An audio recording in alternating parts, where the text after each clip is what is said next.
Hello and good morning, all of my friends, haters, and YouTube navigators. It is your man, ABC, here at the HPP, said a different way, Adam Benjamin Coleman, here at the Human Performance Project. I am coming to you this morning because I need to talk to somebody. I'm a little bit irritated, and I should start with a disclaimer. There may be some four-letter words that are used in this recording. There is also going to be a three-letter word, God, that is used in this recording. So if those things offend you, sorry, try to get past them. Earmuffs, hopefully you'll find some good information aside from my personal shortcomings and my vocabulary choices. I don't know why you watch YouTube videos. I watch them for educational purposes and entertainment purposes. Sometimes just for background noise, but most of the time it's because I want to know something or get an opinion on something. Lately, boundaries and self-love seem to be topics that continue to surface in a variety of ways at always unexpected times. And I'll get into what I mean by self-love in a little more depth here in just a moment. But what started the whole concept of boundaries, and I guess self-love too, was a relationship, or a failed relationship for me. Actually, it wasn't failed. It was a great learning experience, and I have a lot of respect for the person and what we went through together. That being said, we both have things that we need to work on that when we put them together make pretty much the perfect but worst puzzle ever. Like they fit, but only because they're both equally dysfunctional. And that is possible. A lot of times we will meet people, and I say we just for editorial purposes, that seem perfect. They seem like they're exactly what we need. They're exactly what we've always wanted. They get us. They understand us. They tell us the things that we've needed to hear. They give us the love in the way that we've needed to be loved. And they just make us feel special, for lack of a better phrase or terminology. And that's a beautiful thing. And sometimes that's genuine. Sometimes that's real. Sometimes that's the intent of the person in the relationship. Other times, and I'm finding far too often, which is scary, that is not the intent. The intent is to tell you what you need to hear to get you in a state of docile relaxation where you are not mistrusting in any way of this person, so you're gonna divulge information to them, you're gonna share things with them, go through things with them, ask them to participate in things with you, share parts of your life with you that you hold very important and very dear, only so that they can use that at a later date for some form of ammunition, or to hurt you, or to try to ruin your life. If you think that I'm being overly dramatic, good. I'm happy for you that you have not yet had to experience such a relationship. If you know what I'm talking about and you're nodding your head like, yeah, been there, done that, I'm sorry. Not because it was my fault, but because I know how it feels, and I know how it can make you feel, and I know what it can do to a person. And, it's not your fault. It's not even personal. Most of the time, if you interchange yourself for any other individual, the behavior would be the same, which I don't know if that makes you feel any better or not, but it's not just because, you're John Smith or Sally Johansson or whatever the fuck your name is. It's just because you were there. It was a perfect storm, right place at the right time. You needed something, you've been missing something, you were looking for something, so were they. And you guys thought you found it in each other. With any relationship, there is kind of a symbiotic dance that goes on, if you will, of sharing your lives while maintaining your own personal life, if it's a healthy relationship, okay? Now, a lot of people fall into codependency. And what I mean by codependency is they cannot function at the level that they want to or need to without that other person being happy with them or being happy, period. Okay, so in other words, if I wake up and I'm having a good day and I'm just like, yeah, making breakfast, ready to go, but my significant other, who I'm going to use a pronoun here, she, I'm heterosexual, that's how I identify, I'm a male, I date females, that's just me, not judging, just saying.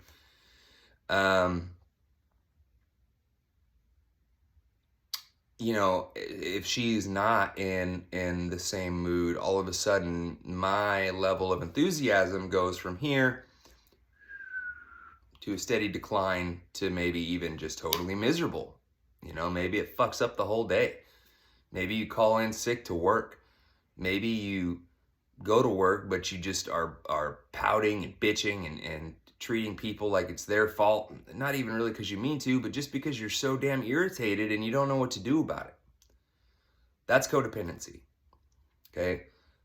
A healthy individual with a sense of self should be able to wake up in the mood that they are in, and regardless of what your significant other is feeling, you should be able to maintain that mood for the most part. Now, hear me when I say this.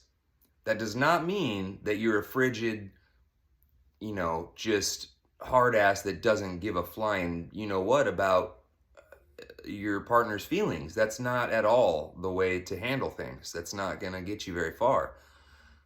But if you've done nothing to cause that person's mood deficiency, we'll say, don't own it. And don't let them make you own it.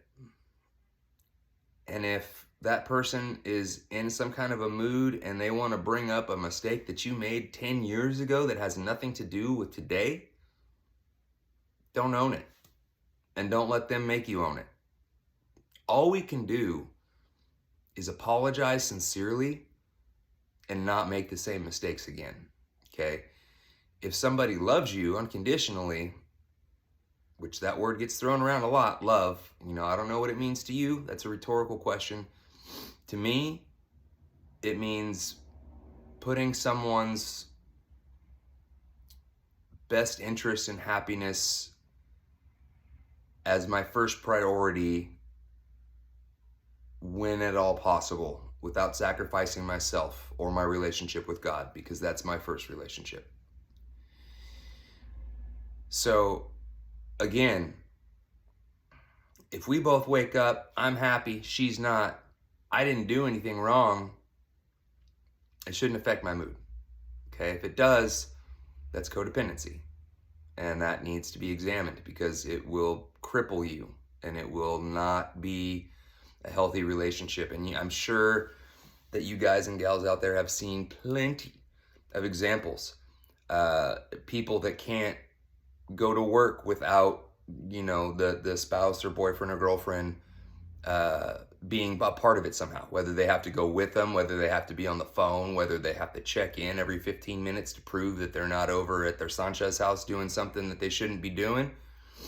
Now, if you've given your significant other reason to be suspicious, shame on you, okay? And you are going to have to pay the price of gaining that trust back. And you're kind of at their mercy for a while. Not forever, but until you gain some trust back, you're going to have to do some things. Now, if you haven't given any reason for suspicion, and this is based off of his or her last relationships, that ain't you, right? You're not their ex. You didn't cheat on them. You didn't steal from them. You didn't, beat them. You didn't neglect their children. You didn't burn their house down. Whatever the fuck it is. If you didn't do it, you shouldn't have to pay for it. Okay? And that's where we start talking about boundaries. It is okay to love someone and not like the way that they are behaving at a certain moment in time. It really is. It's possible. If you have kids, you know what I mean. You love them all the time. You die for them. But sometimes, they will test you. People are difficult. Sometimes on purpose, sometimes just because they are, but we are not super easy to get along with, any of us. The nicest person in the world is difficult to live with on some levels. Cohabitating or spending a lot of time together even is tough. It's very tough.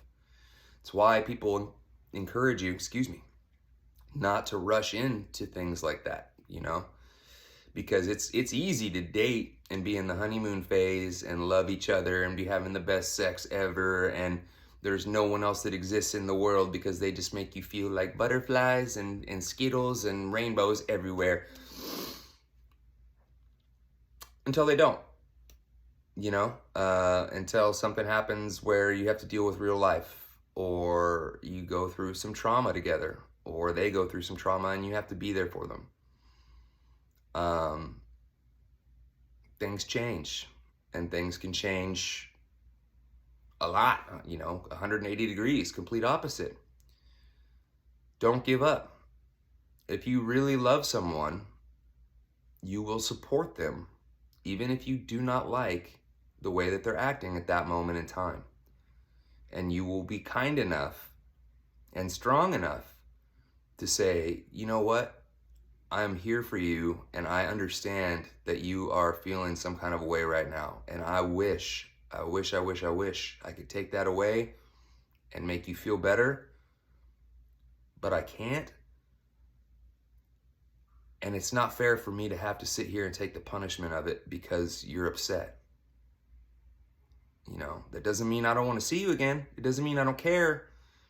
It means until you can bring it from a 10 to like a 5 or 6 and we can talk, maybe we need to just chill out for a minute, like I'll go for a bike ride, you go to the gym or get your nails done, whatever it is you do to blow off steam.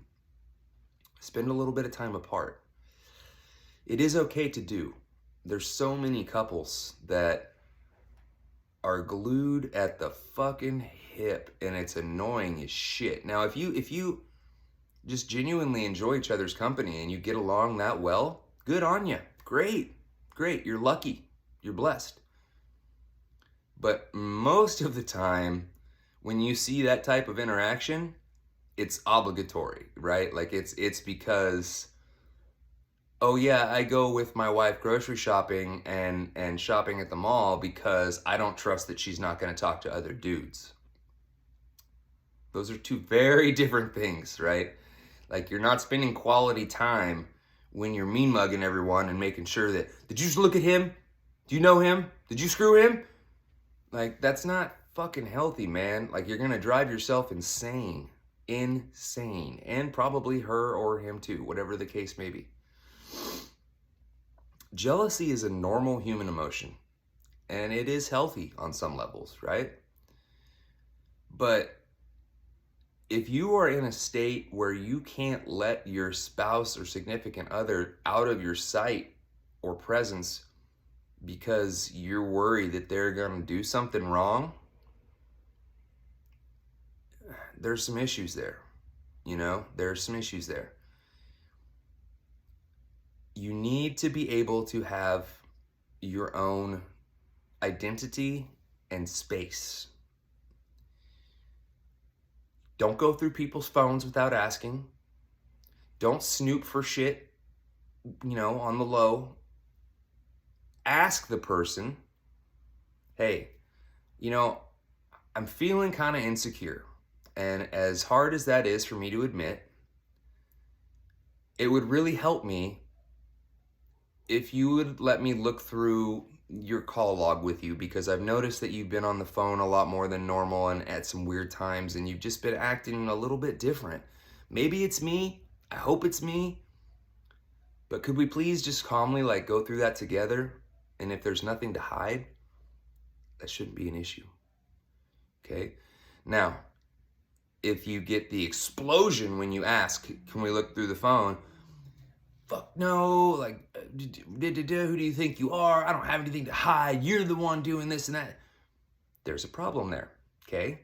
If it doesn't apply, you should be able to let it fly.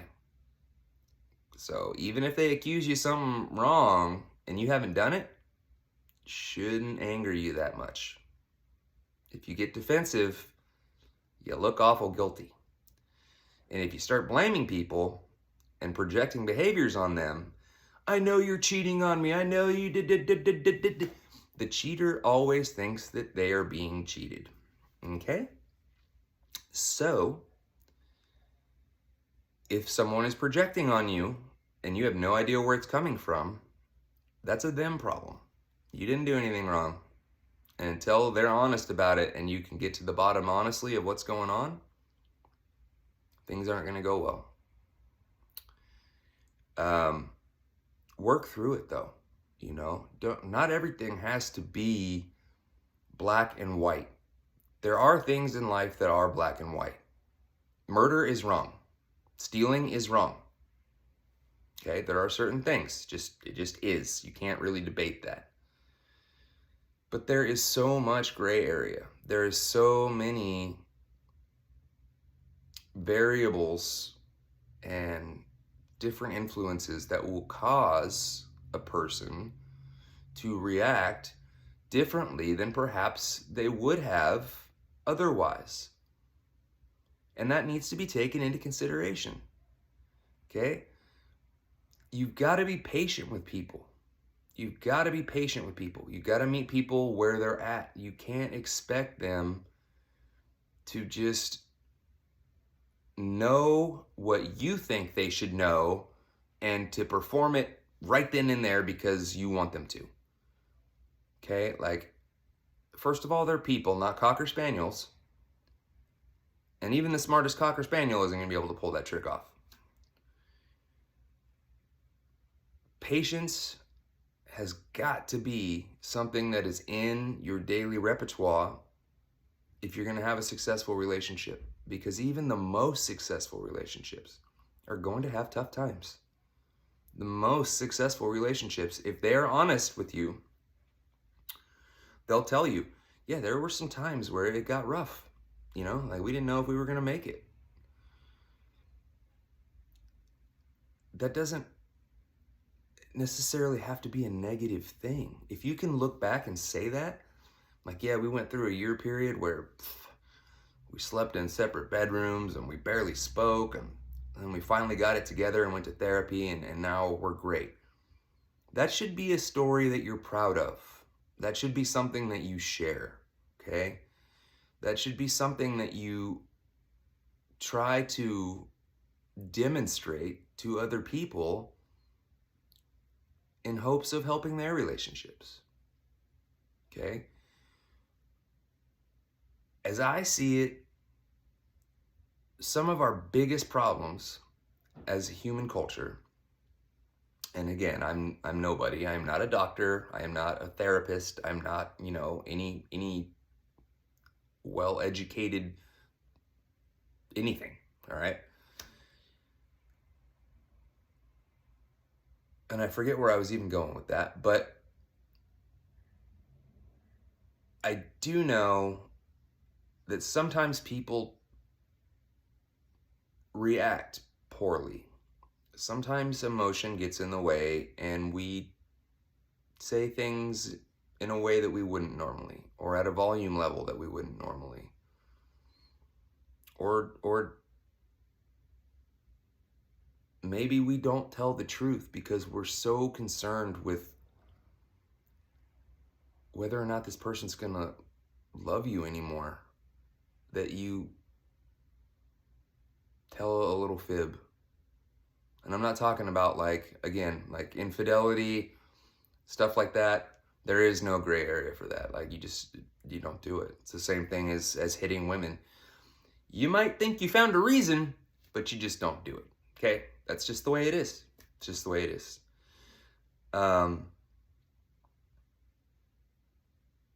But we have to be empathetic. We have to understand what that person might be going through, and that they may not have wanted to react the way that they did. They just didn't know how to handle it otherwise. I hope that makes sense. But we do not come with instruction manuals. It cracks me up when people are like, oh, we're not going to have kids till we're ready. When the fuck is that, you know? Like, having more money and being financially secure definitely makes life easier, yes. So that would be, I guess, prepared. But there ain't no preparing for raising a little hybrid of you and another person that's going to have its own personality and its own wants and needs. There's just no way you can prepare for that, okay? You just got to love them, be patient with them, and enjoy the ride. Like, don't take everything so damn seriously. It's a blessing. It's a blessing that you have company. It's a blessing you have a mate. It's a blessing that you have a child with your mate. It's an opportunity. It's not an obligation. We get so caught in our egos and what the world tells us that we need to be doing and buying that we lose ourselves. We lose our identities. We lose our what my ex-wife and best friend calls your muchness. Like, what makes you you? What gets you out of bed in the morning? What's your reason for getting up? What makes you excited? Because you're going to have to draw from that sometimes, because life is not always super fun. Not everything that we do or have to do is like top of the priorities list, you know what I mean? But find pleasure in the discomfort, because when you are in those instances where things are not going well and you're uncomfortable, don't just kick and scream and throw a fit. Stop, look around, see what there is to learn, see if there's anything that you can fix. If there is, do it. If there's not, let it go. Let it go. Nothing in life is that big of a fucking deal. If you knew you were gonna die tomorrow, would it matter right now? Just ask yourself that. If you're upset about something, ask yourself that. Okay? But here we go back to boundaries. You have got to guard your heart, and you have got to guard your identity. You cannot let people push you around and make you do things that you don't feel good in your heart about doing. And I know every person watching this video, no matter what you classify yourself as, or what defects you think you have, or what things that you've done wrong or right in life, everyone knows the dirtbag feeling, okay? That feeling you get in your heart or in your stomach when you're asked to do something that you're not 100% sure you feel good about, okay? Everyone knows that feeling, that pause, that just, I don't know. Listen to that. Seriously, it will save you a lot of mistakes and a lot of hurt, and a lot of hurt from other people too, because as I mentioned, ego is one of mankind's favorite pastimes. Me, I. Doesn't leave a lot of room for anyone else, you know? And you start to make other people feel alienated and bad when all you do is think about yourself and what you need and what you want and what you can get out of a situation. If that's where your head's at most of the time, you might want to get some therapy. And I don't say that to be a dick. I lived that way. I have plenty of narcissistic tendencies. They still come out on a regular basis if I'm not spiritually fit. And it gets ugly. It gets real ugly. You know, life is a balancing act. Everything in this world and all of its people in it have some good and have some bad. You've heard the phrase, there's a bit of bad in the best of us, and there's a bit of good in the worst of us. That's true. The most patient person in the world, the person who you would never think would get angry and blow up, has the ability to go absolutely batshit crazy if they're pushed too far. Okay? And if you don't pay attention to your boundaries, if you don't pay attention to your personal needs, if you don't listen to your body and to your heart and to that dirtbag feeling, you will start to behave in ways that will surprise even you. And I say that from personal experience. For a long time, I lived a life that I thought people wanted me to live because I thought it made me cool. I thought it got me accolades. I thought it got me attention. All it did was cause friction because it was not who I was. It was not what I was raised to believe. It was not the person that I truly was. My moral compass was going this way, and my behavior was trying to go this way.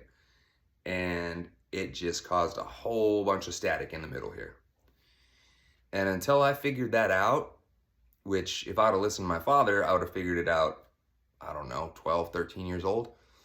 Now I sit here at 39 and am just starting to get a handle on some of this stuff. It's true. If you live a life that's not congruent with your values, you will not be living your best life. And you will not have the quality of people around you that you want. And the quality of people around you that you want should be as good, at least, preferably a little bit better than you. And I don't mean better like we judge each other like, oh, you're cool, you're not, you're a loser, you're okay. I mean, when you meet people that have it going on and they're living the life that you kind of imagine yourself living, stick with those people, right? Be friends with someone that brings something to the table. Having a potluck doesn't work if no one brings anything to the damn table. If only one person is bringing the food, but 20 people show up for a potluck, there's going to be some hungry motherfuckers left over. Make sure your friends bring something to the table. You don't have to be a judgmental prick, but if you hang around somebody and you get that dirtbag feeling, or you just feel exhausted, or you feel kind of lost, or like, man, I just wasted like 3 hours of my life and I ain't never gonna get back. Find new friends, okay?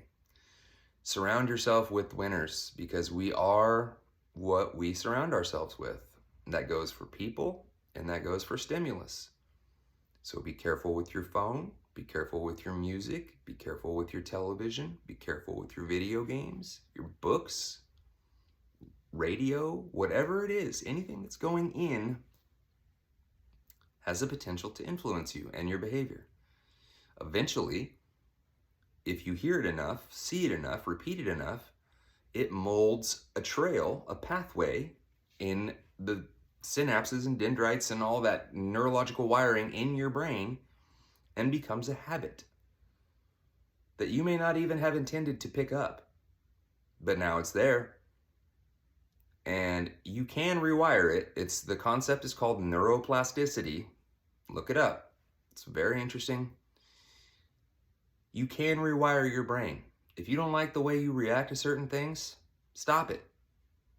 Do something different. It's that easy. Once you recognize it, you have the ability to change it. Okay? When you're in denial and you're not recognizing it, I'm not an angry person. What the fuck are you talking about? You're gonna have a hard time changing because you're not admitting to it. You know what, man? I've noticed that too. You're right. I have been angry lately and I don't like it. I don't like it at all. And I know that other people don't. I don't like being around angry people. I'm gonna work on changing that. It's that easy. That's the first step. No, you're not gonna be perfect. Yes, you're gonna make mistakes. No, it's not gonna happen at the speed you want it to. But you got time. A life lived well is long enough, except for the obvious accidents and tragedies that cut people short that shouldn't happen. It's not God's plan to take people. This idea that he takes people from us is just ludicrous. He's not up there like, he's not a dude with a magnifying glass treating us like we're ants. He gave us a planet, he gave us free will, and what we do with it is up to us. And sometimes we make some really poor decisions. It's just the bottom line. But if you're lucky enough to get through it and recognize that it was a poor decision, then you're lucky enough to have another day and try to change it. What you did yesterday doesn't matter. What you did 2 weeks ago doesn't matter. What you do today and what you plan to do tomorrow, that is going to determine the caliber of person that you become. What you repeatedly do is what you are. Okay? So let that sink in. What you repeatedly do is what you are. Or what you will become if you're not there yet. And that should be both inspiring and maybe even a little bit frightening.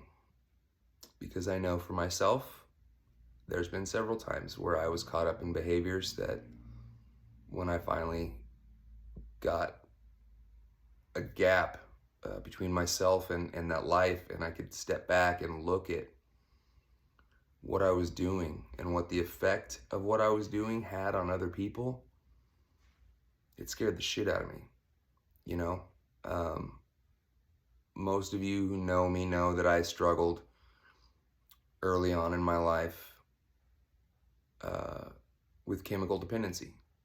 First it was alcohol, and I started at about 12 years old. And some people start way younger than that, believe it or not.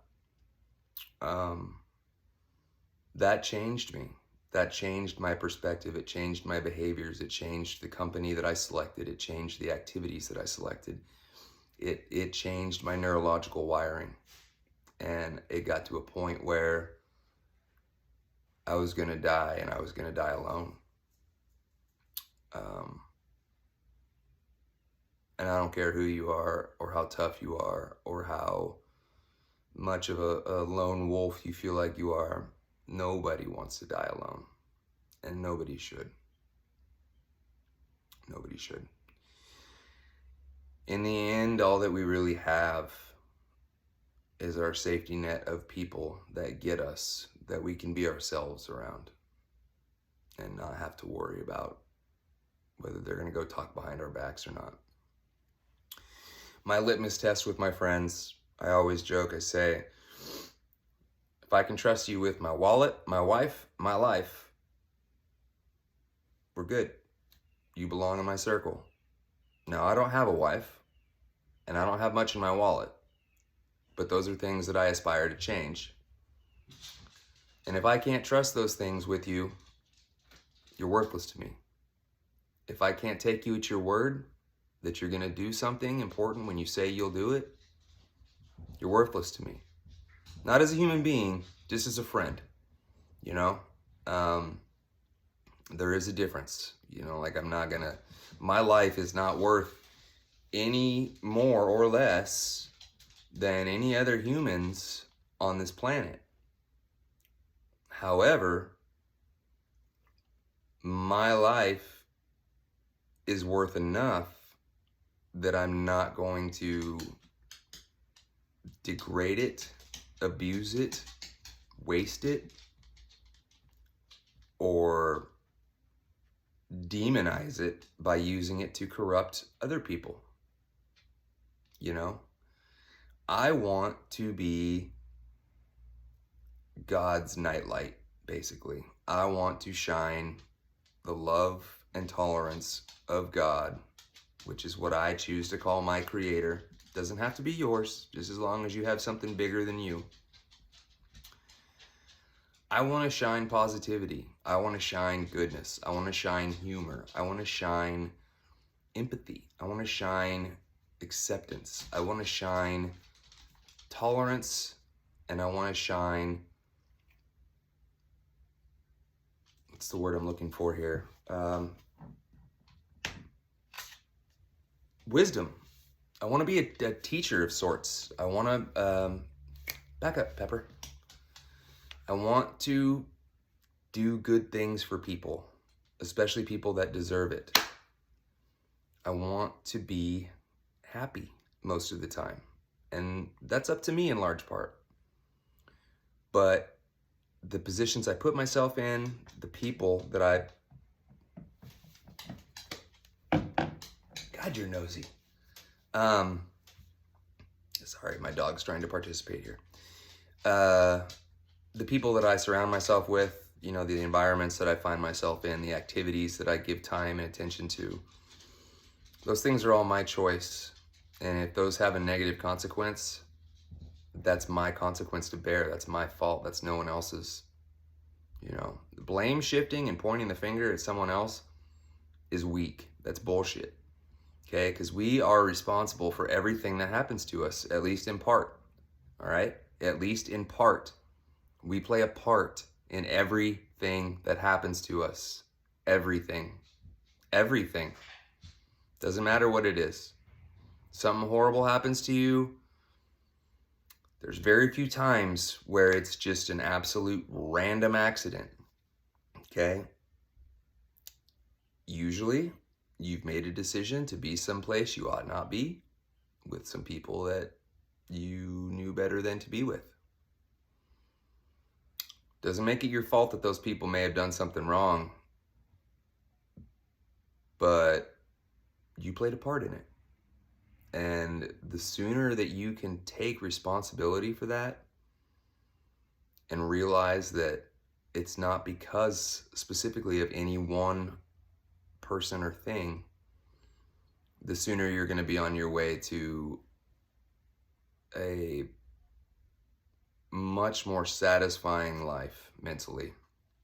It is exhausting to be angry and blame everything and everyone in the world. Okay? All we can really control are our decisions and our reactions. People have a right to suck. Okay? They do not have a right to do it in your personal space. That goes back to boundaries. But you can't change people. You can't help people that don't want to be helped. You can't save people that don't want to be saved. And you can't give away something that you don't fucking have. I have a great habit of telling people how to improve or live their lives. Is mine perfect? Hell no, it's a dumpster fire. There's room to grow there, right? But I do know some things. And I can share some experience. And hopefully that experience will save editorial you time, money, years of your life, and pain. I'm a sissy. I'm a softie. I don't like to see people hurt. I cry more for animals than I do for humans. I don't like to see people treated poorly. I don't like to see people picked on. I don't like to see people marginalized. I don't like to see people excluded or basically just fucked with because they don't have the resources that they need. We're all caught up in this world and being woke and, you know, focusing on gender and race. It ain't about gender and race. It's about class. It is about socioeconomic class. and the way that you're treated because of that. If you're in a lower socioeconomic class and you have health problems, you're less likely to get the help that you need. It's true. It's just true. Doesn't matter what color you are. Magic Johnson's a great example of that. Okay? That guy had the cure for AIDS before it was even commercialized that there is such a thing, right? Why? Because he was in a high socioeconomic class, so it was a problem that he had it. Now, if some homeless, impoverished, drug-addicted people get the HIV virus, well, that's their fault. That's what they get. No. And there's a special place in hell if you truly believe that, just for you. Nobody deserves bad things to happen to them. But it made all the difference that he had the resources. I'm not dissing Magic. He's lucky. He worked his ass off for what he has. Okay? I'm not hating on the guy. It's just a fact. It's just a fact. If you earn those resources, no one can take that away from you. And you should never let anyone talk to you or make you feel ashamed because you're any race or any economic position. You are who you are, and you should fly that fucking flag. Seriously. You know, you only get one life and one identity in this world. And if you don't enjoy the shit out of it and use it to its fullest extent, you really only have one person to blame for that, and that's yourself. Okay?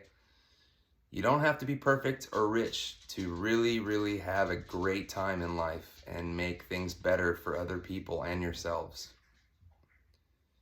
It's all in our perspective. It's all in the way that we decide to look at ourselves first. It's an inside job. You hear all sorts of things. It's, you know, it happens on the inside first. You got to get your gut flora and you know, the different bacteria in your stomach aligned, and then you can start being healthy from there out. That is true. That is true. Your body's homeostasis is at homeostasis.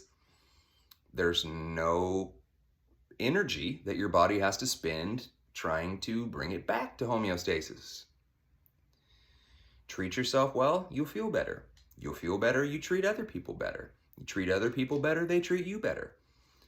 That happens, all of a sudden you have more opportunities and more resources and a better job, and things just start to work.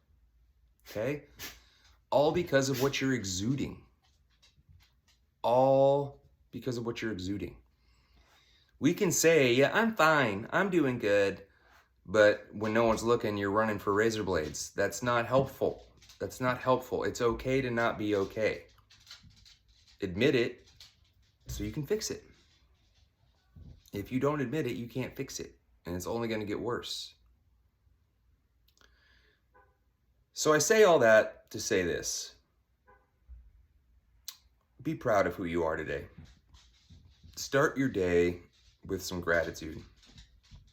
Find 5 things that you're grateful for. It could be something as simple as the warmth of a blanket that you're sitting in right now. It could be something as simple as having running water to shower in. It could be something as simple as being able to pay your internet bill so that you can watch my videos, which, by the way, like and subscribe if you haven't already, please. It helps the algorithm. It helps me because I'm a people pleaser and I'm codependent and I desperately need your approval. Not really, but it does help the situation. Anyway, I digress. Enjoy yourself today. Don't let anyone tell you you can't. Don't let anyone steal your shine, okay? No matter where you are in life, it could always be worse, and don't you dare test life or dare life, because I've made that mistake when I didn't think it could get any worse, and it does. It will, always. There's always a way it can get worse. So make things better today. Make things better for someone else. And in turn, it'll make things better for you. And we will get this awesome, positive snowball going that can change the world. You might think I'm just an idealistic moron, but it's true. You matter, Your time, your attention, your efforts, your talents, you matter. Don't hide them. Live life to your fullest potential, because average sucks. At least in my opinion. I would never want to just do meh. I'm more of a yeah kind of a guy. But anyway, if no one has told you that they love you today, I do, as a human being. And I sincerely hope that you can look yourself square in the mirror and tell yourself the same thing and mean it, because you're worth it. Let go of all the bullshit. You don't need to carry the past. Just have a plan for today and the future. Please participate with some comments. You can find me in the social media world on Facebook and Instagram. Nowhere else. I do not have a TikTok. No judgment if you do. I just have enough ways to waste time already. Adam Benjamin Coleman is my name. ABC at the HPP. Thank you for being a part of my Monday morning. Be good humans. Until next time, deuces.